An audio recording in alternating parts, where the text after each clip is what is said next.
ಕರ್ನಾಟಕದ ಮಹಾಜನತೆಗೆ ನನ್ನ ನಮಸ್ಕಾರಗಳು. ನನ್ನ ಹೆಸರು ಶಿವರಾಜ್ ML. ನನ್ನ ಯೂಟ್ಯೂಬ್ ಚಾನಲ್ನ ಸಬ್ಸ್ಕ್ರೈಬ್ ಮಾಡಿ ಅಂತ ಹೇಳುತ್ತಾ, ಇಂದಿನ ತರಗತಿಯಲ್ಲಿ ಶಂಕರಾಚಾರ್ಯರ ಬಗ್ಗೆ ತಿಳಿಯೋಣ.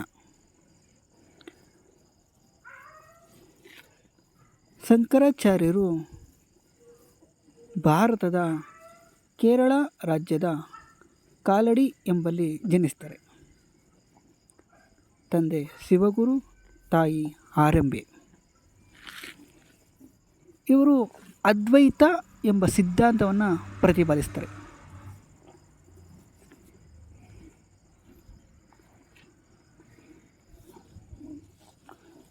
ಇವರು ಕೃತಿಗಳನ್ನು ಬರೀತಾರೆ. ಸೌಂದರ್ಯಲಹರಿ, ಭಜಗೋವಿಂದಂ ಕೃತಿಗಳನ್ನು ಬರೆಯುತ್ತಾರೆ. ಇವರು ಭಾರತದಂಥ 4 ಮಠಗಳನ್ನು ಸ್ಥಾಪನೆ ಮಾಡ್ತಾರೆ.